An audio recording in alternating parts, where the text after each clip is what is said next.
Welcome to Women in the Arena podcast, the podcast celebrating women doing extraordinary things in plain sight. I'm your host, Audra Agen, and our mission is to elevate the value, strength, and resilience each woman brings to the world. Without further delay, let's go ahead and start the show.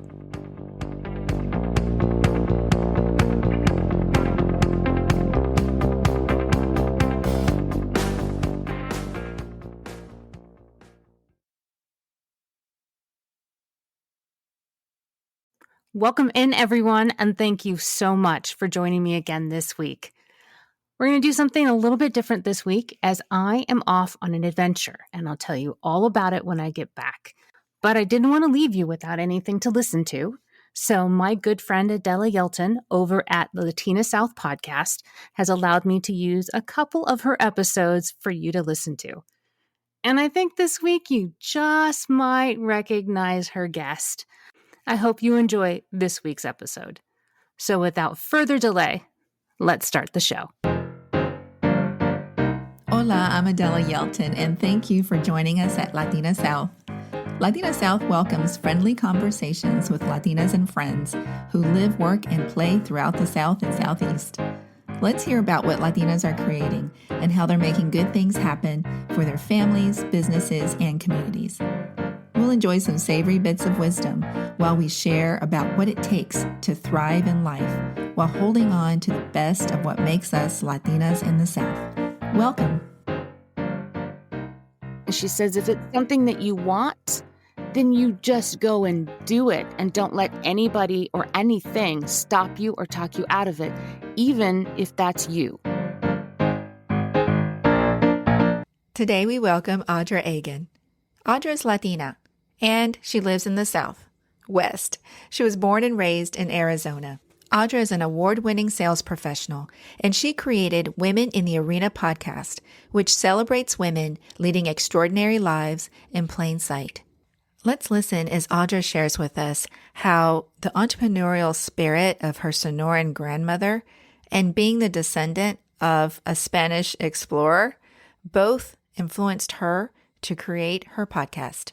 Audra, I've listened to your podcast, and let me tell you, I've been really inspired by your guests and their stories. But I'd like for you to tell me more about your vision for Women in the Arena. What inspired you to start this podcast?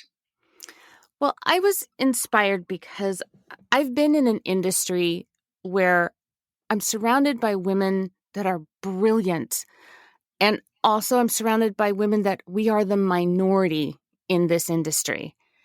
And I've watched these women throughout my career just soar and work so hard to achieve their goals, to invest in themselves professionally, personally, put everything they've got into their careers, into their companies, but yet not see the recognition that they deserve and not have their value appreciated.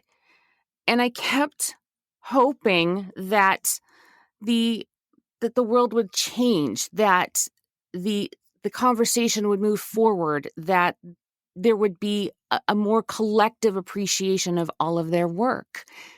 And it didn't happen. It wasn't happening fast enough. Right. So I thought, I got to do something.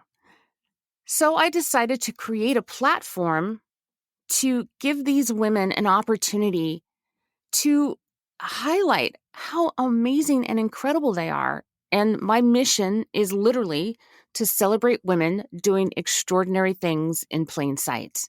And that's the vision. I love that.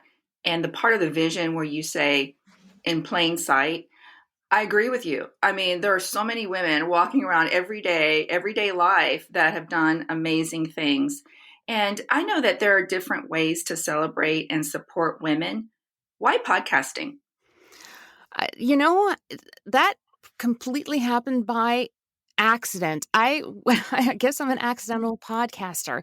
I enjoy listening to podcasts, and I was out looking for something that could help inspire me, something that I looked for that was something that I wanted to be able to relate to, that was an average woman just like me. And I couldn't find it.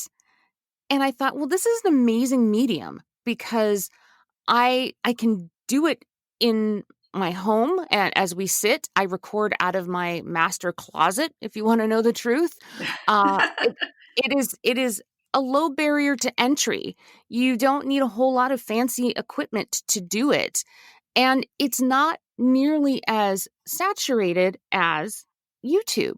So I thought, well, let me try this medium. Let me try it out and see what happens. Let's see what becomes of it.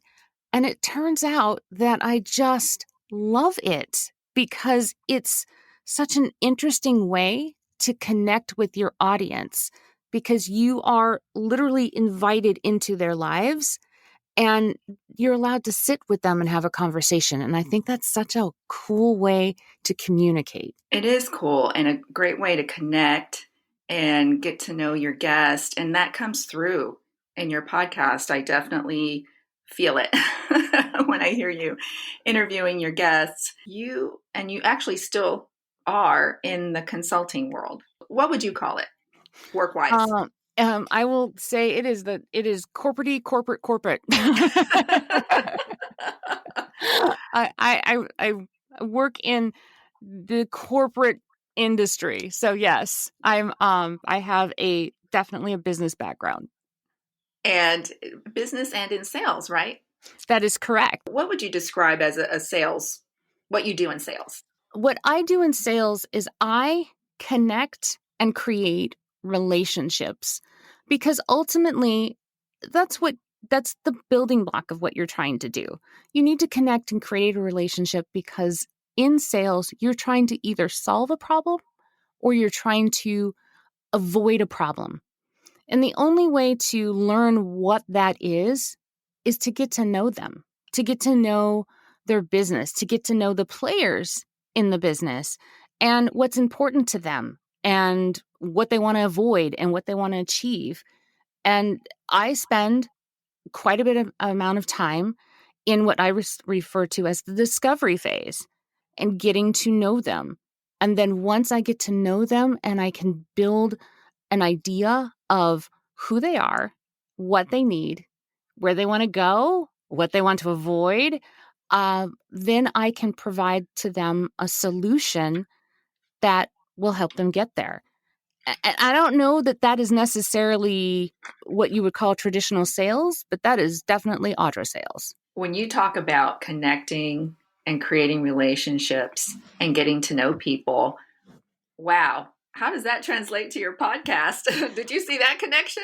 Oh, yes, absolutely. I think that's why I'm naturally inclined to have these amazing, rich communications and interviews, because I am genuinely interested. I am genuinely intrigued.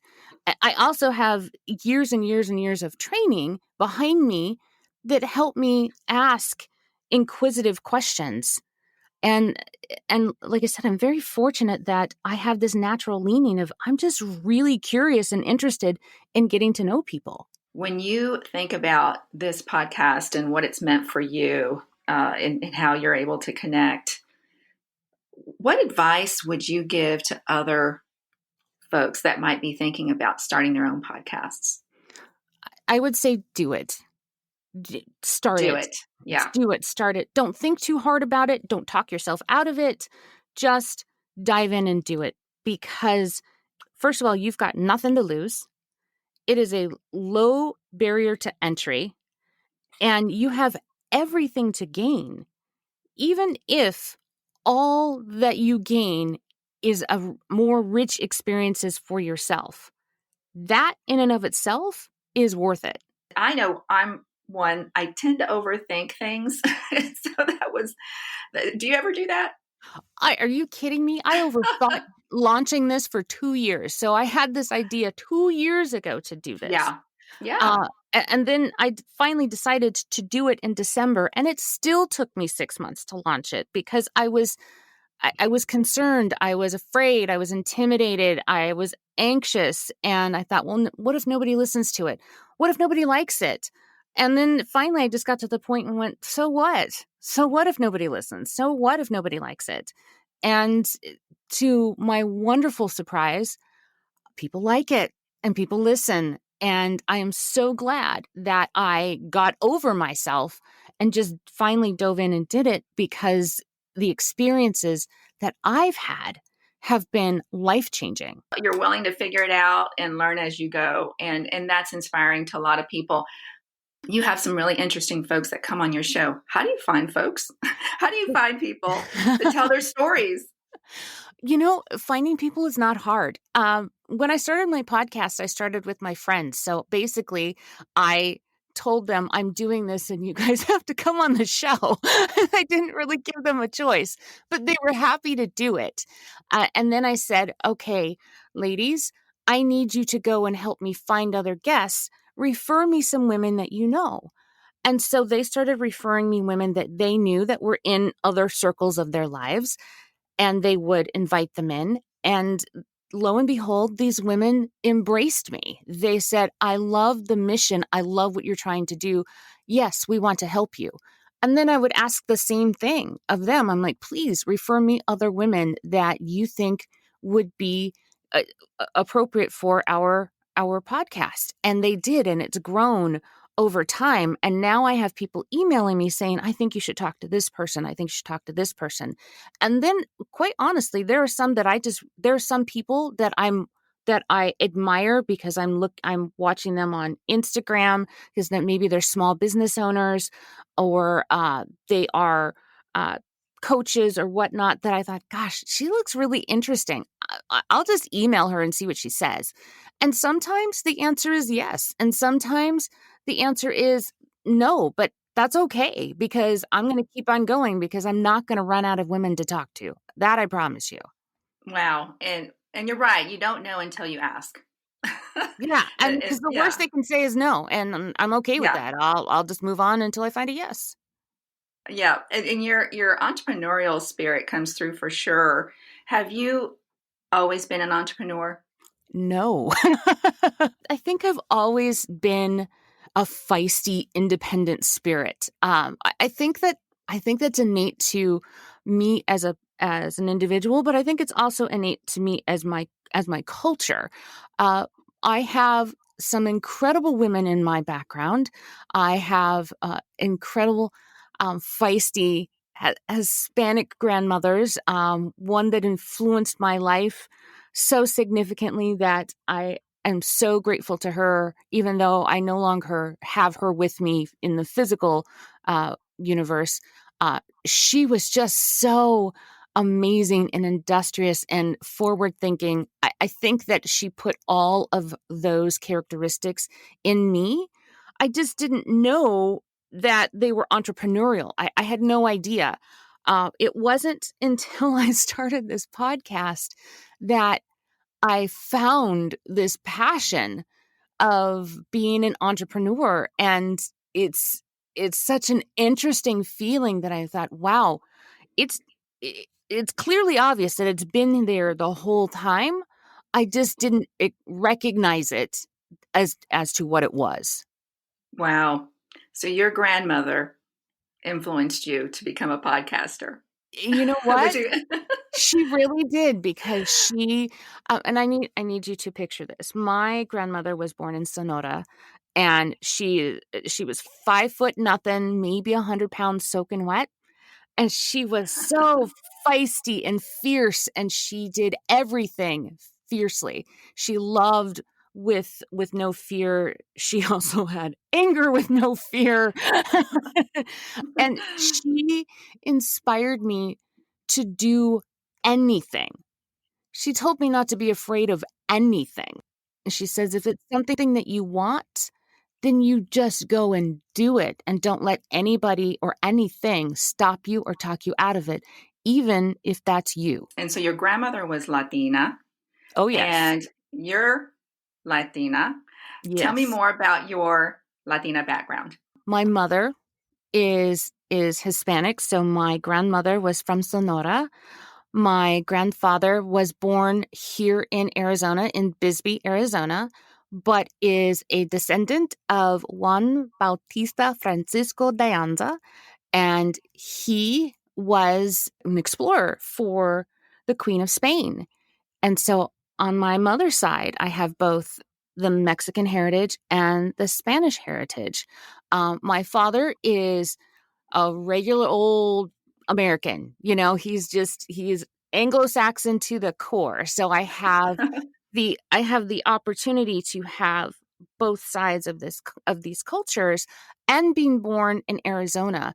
So I will tell you that I mostly identify with my Hispanic side because I was immersed with it with my grandparents, and living in here in Arizona, it is embraced of this Hispanic heritage. And the funny thing is that I didn't realize growing up that it was different, that it was weird, or that it was unique, because all of my friends were also of similar heritage and background to me. And we all sort of celebrated the same way. And I didn't realize that that was different until I got to college. I had no idea, because it was normal in everybody's households. I mean, don't you have beans with dinner every night? I mean, I thought that that was normal. I do want to back up a minute because you mentioned about your grandfather Yes. and his connection to being an explorer. I want to hear more about that. So this gentleman, his name is Juan Bautista Francisco de Anza. He lived in Arizona when it was not Arizona. It was New Spain. And he lived in this territory that was actually somewhere between what is now Phoenix and Tucson. And the Queen of Spain said, we need a port. We are going to start bringing in our goods into the new world, if you will. And you can't have a port in the middle of Arizona. You can try really hard, but it's not going to happen. So she commissioned him to go find something. So he took himself and their village, and it was actually a fairly large village. It was a village of about 200 people, which, if you think about it, in those times, that was pretty large. That was a large settlement. So he took his village and went up what is now known as Baja California, and stopped in what is now known as San Diego. But they decided that San Diego was too rocky, that it wasn't going to be ideal to bring in large ships full of goods into San Diego. It was too windy. It just wasn't ideal. But if you go there today, there is a monument in San Diego dedicated to my family, and it is in Point Loma. And you'll see a plaque and a lighthouse and that kind of thing. So when they identified that San Diego wasn't ideal, they decided, well, we're just going to keep going. We're just going to keep going north. So they did, and they ended up in San Francisco. So the reason why San Francisco is called San Francisco is it's named for him. And Wow. so they claimed San Francisco as the port of the West for Spain. And that was key for Spain to bring in all of their exports of cinnamon, of vanilla, and of silk. That was key to bringing in all of their goods and start exchanging them with the New World.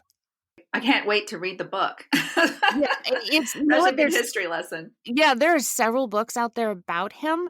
Mhm. About every 10 years or so, there's a resurgence in interest in him and his story and his family and his legacy and his life.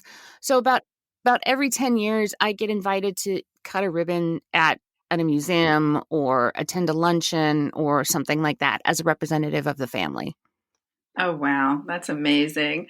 So, your grandfather, an explorer and an innovator, your grandmother, entrepreneurial spirit, it sounds like. And Yeah. so, those two had a big influence on you, and it shows up in your own entrepreneurial spirit and starting this podcast and willing to celebrate others. These are great stories. I know it might not always be easy. And what are some challenges, or have you faced any challenges being Latina?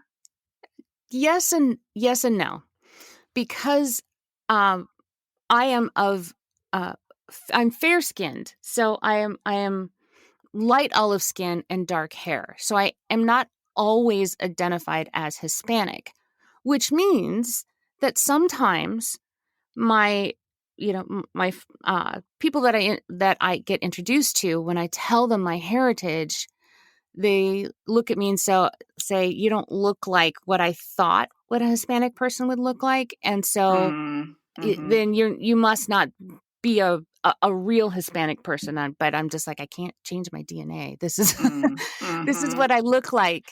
But so sometimes I have that experience, and that's disheartening because I'm like, my grandmother's first language was Spanish. I mean, I don't know how much more Hispanic I can get than that. And there's a town in Spain named for my family. So I don't know how much more Right. Hispanic I can get than that either. But there is still that thought is that you don't look the way I think you're supposed to look, so you may not be authentic. So there's Mm. that idea. Mm-hmm. But on the flip side, honestly, it is just a challenge to be female in general, to make your value known. So adding being Hispanic on top of it is just an additional layer to the level of difficulty. Thank you for putting yourself out there and doing the great work that you're doing in podcasting and being a Latina and being a woman and supporting others and inspiring others. It's definitely needed. And I, for one, appreciate it. You mentioned growing up in Arizona. This is Latina South, and you live in the Southwest, and that's Yes. okay. And what do you like about living in Arizona? What do you like about the Southwest? First of all, I was born here. I was raised here. I've pretty much lived here my entire life, with a few exceptions. When I was in college, I was an exchange student, and I lived in Guadalajara, Mexico, which was an amazing experience. But so Arizona, living here is really the only thing that I know. I've traveled all over the country, but Arizona is most definitely my home. And what I like about it is I feel free here. I don't know how else to describe it, but I feel free. Um, there is something about going to the desert and just feeling the openness of the desert Mm, and how beautiful it is.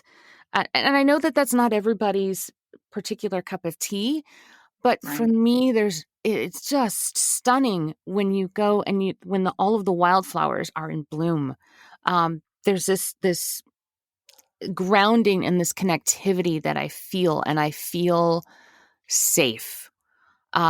There's also this feeling of feeling surrounded by like a environmental hug. And what I mean by that is that Phoenix is in the middle of mountain ranges. And you could blindfold me and drop me anywhere in the middle of Phoenix metropolitan area. And as long as I look up and look around, if I can see the mountains, I know exactly where I am and I know how to get home. That's something that is very comforting, that the mountains are my guide. But also Arizona has this culture about it that we're an outdoor culture, with the exception of summers, because that's when we hibernate because the summers are brutal. But Mm, 8 months out of the year, we can be outside. We can be uh, active. We can go for a walk. We can go for hikes. We can go to the snow because Arizona does have the snow, and we are centrally located to California. It is only 5 hours away to San Diego if you need to get out of the heat and go to the beach. We're also 5 hours away from Rocky Point if you needed to go out and get to the beach. And it's just full of opportunity. So it's this culture and this mindset that gives you freedom, unlimited opportunity, and it is exactly what you make of it. Well, Audra, excuse me while I pack my bags. And by the way, can I sleep on your couch? Yes, come on in. Well, I'm half kidding because I love Sedona. I think I mentioned this to you before. Yes. And the hug from nature. Yes. Yes. I definitely feel that every time I do visit. And well, love it, love it, love it. You mentioned that you did an internship or you spent some time in Guadalajara, Mexico. I did. And how was your experience in Mexico compared to Arizona? Oh my gosh. It is night and day. Number one, Guadalajara is in the heart of Mexico. It is in the middle of it. So you don't have that culture clash that the border cities have. When you live in Guadalajara, first of all, the people are so warm and inviting and loving. And if you show an interest in truly learning their culture and trying to fit in, they will go out of their way to make you feel welcome. When I was there, they were doing this changeover of their money. So this was, remember, this was in college. So this was a while ago. Mhm. This wasn't yesterday. we So, we won't mention dates no. if we're at risk of dating ourselves. But anyway, go Yes, ahead. exactly. My friend and I, we went together and we were sitting at a table in a cafe and outside, and we were just sitting there staring at this money, trying to figure out what all of this meant. And this older gentleman walked up to us and asked us if we needed help. And we said, yes, please. So he sat there and explained to us what all of this money meant and what was happening and what the currency meant and all of that. And he sat there for probably a good half hour, 45 minutes, just teaching us. And he did it happily. He was happy to educate us and then was on his way. And that is just simply one example of how generous these people are. And that was true throughout our entire experience as exchange students in Guadalajara. Audra, and I know that was a really special experience for you as a young person in college. And tell me how you might pass on your Hispanic heritage to your family now that you have a family of your own. My husband is he's a giant Caucasian man, um, and I introduced him to the Hispanic culture. He is from a little town in upstate New York. Had zero exposure to what the Hispanic culture could be, should be. Had no idea until he met me, and I invited him into this very rich, diverse culture of being Hispanic. So he embraced it and has loved getting to know all of it. He and my grandmother had this very special bond, and he just adored her. And she would always make him extra tortillas because, he was her favorite, honestly. Um, and and so for my children, I have passed on what I have learned to them. Uh, I've said, be proud of your culture, be proud of your heritage, and all of your culture, 100%, all of it. Both your dad and your mom and your grandparents. Be proud of all of it. You are a product of such an amazing, rich background. Embrace it all. And I know it's not always easy to pass along culture and language. It takes effort. You have to be intentional about it. It does. And full disclosure, even though I do speak Spanish, I will tell you that I'm very rusty because I don't have anybody to speak it with on a daily basis. I used to speak with my grandmother, but I don't have that opportunity anymore. So I speak limited Spanish to my children, and they are very upset with me about that. They're saying, "Why didn't you start teaching us when we were little?" Well, because we get busy and it's hard. My first language is English. It's a lazy thing, if you want to know the truth. But I do have these phrases that I say in Spanish when they frustrate me, and they know, and it just comes out naturally. Okay, I want to hear these phrases. I want to see if they're the same ones that I use. But yeah, what are the? Okay, so when there's two of them that come out all the time.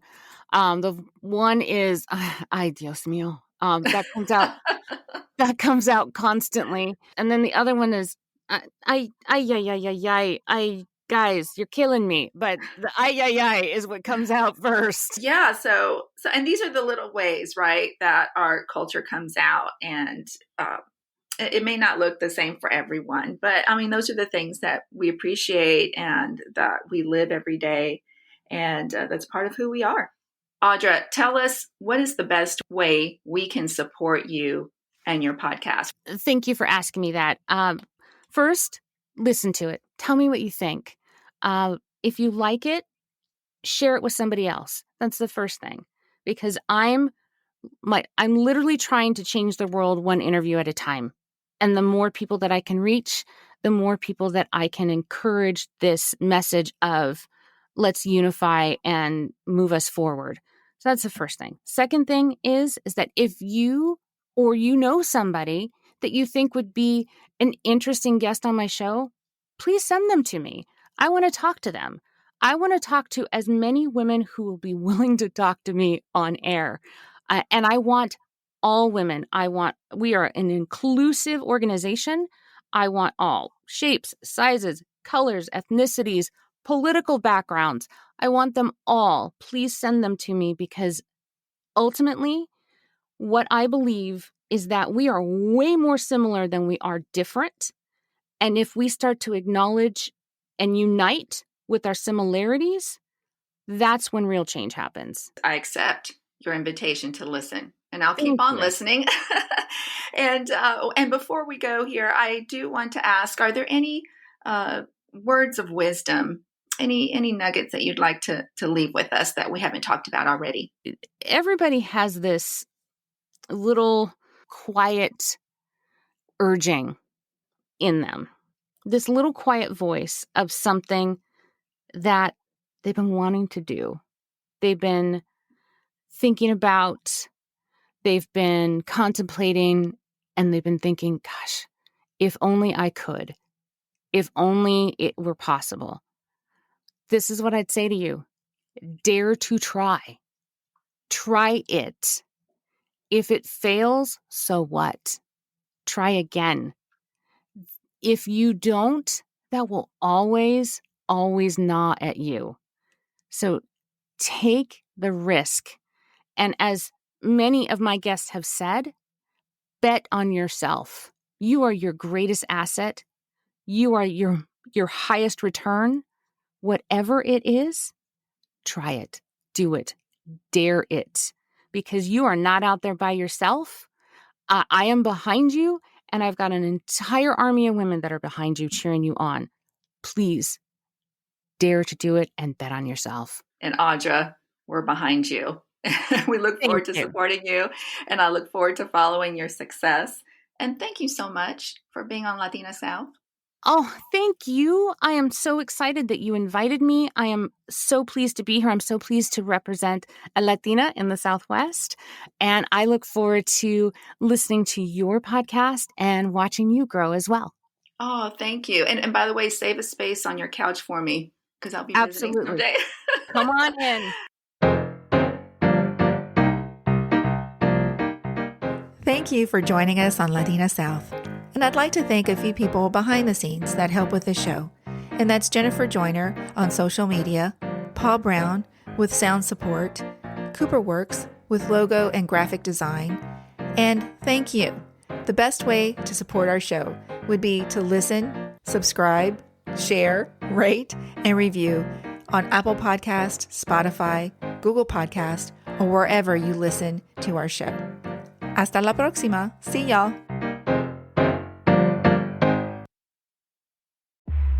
This is just the beginning.